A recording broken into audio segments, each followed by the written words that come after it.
Kapten Selandia Baru ngamuk usai batal diganti gara-gara kartu merah. Hasil akhir timnas Indonesia U20 versus Selandia Baru dengan skor 1-2, Muhammad Ferrari cetak gol telat. Erick Thohir janjikan training center timnas Indonesia di tahun depan. Masih ketar-ketir soal 3 pemain naturalisasi timnas Indonesia U20. Sintayong tiba-tiba minta bantuan presiden melewat wartawan.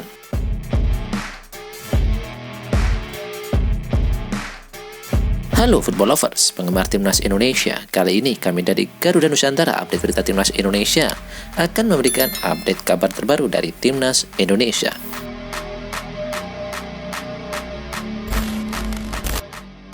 Momen Kapten Selandia Baru U20, Ishak Robert Hughes, ngamuk usai batal diganti gara-gara dapat kartu merah di penghujung pertandingan lawan timnas Indonesia. Pertandingan Indonesia U20 versus Selandia Baru U20 dalam turnamen mini internasional digelar di Stadion Utama Gelora Bung Karno, Jakarta pada Minggu malam. Kontroversi terjadi menjelang pertandingan bubar ketika Kapten Selandia Baru, Ishak Robert Hughes, di kartu merah wasit Farid Hitabah pada menit ke-89. Hughes dianggap mengulur-ngulur waktu saat hendak digantikan oleh rekannya yaitu Aryan Raj.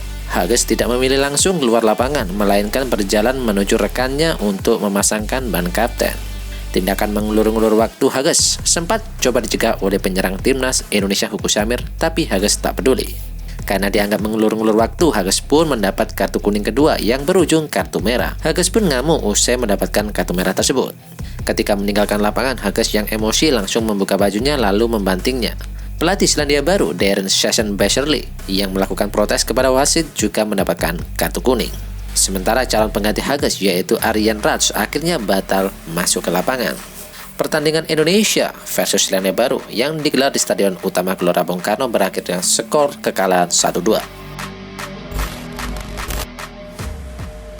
Duel antara timnas Indonesia versus Selandia Baru yang digelar di Stadion Utama Gelora Bung Karno, Jakarta berakhir dengan skor kekalahan 1-2.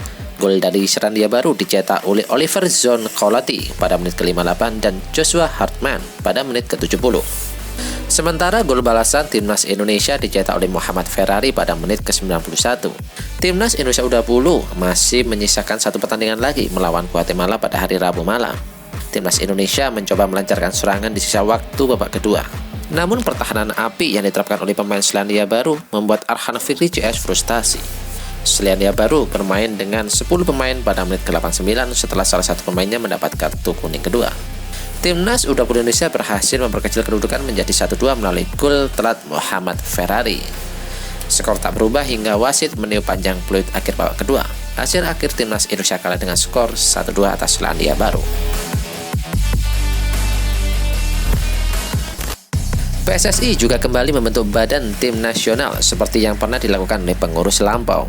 Pengurus baru PSSI periode sekarang sudah menggelar pertemuan pada hari Sabtu siang di kantor pusat PSSI.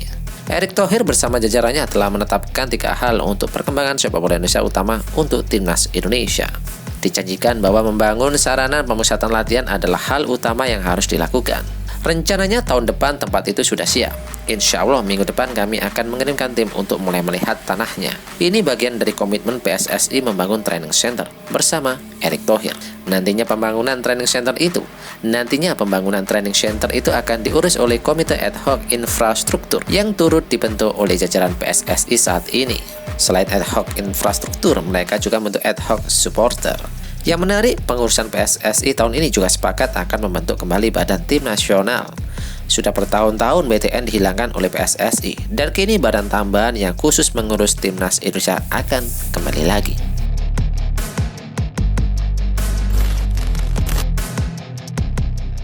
Pelatih timnas Indonesia U20 Sintayong meminta semua pihak memberikan bantuan kepada skuad Garuda Nusantara. Hal ini dia sampaikan usai duel melawan Fiji pada ajang turnamen mini internasional. Tujuannya agar Justin Hubner, Rafael Struijk, dan Ivan Jenner segera disahkan menjadi warga negara Indonesia. Pasalnya mereka diproyeksikan akan tampil di Piala Dunia tahun ini. Namun, hingga saat ini proses permohonan kewarganegaraan ini masih berjalan. Kabar terakhir menyebutkan jika berkas 3 pemain tersebut sudah sampai di Kementerian Sekretariat Negara atau Kemensesnek. Sintayong menyadari jika proses naturalisasi Evaris Rafael dan Justin Hubner sedikit terlambat. Dia berharap Presiden Joko Widodo memberikan bantuan agar proses ini bisa dipercepat. Pasalnya ketika pemain ini diharapkan bisa segera merapat ke Timnas Indonesia U20 secepatnya.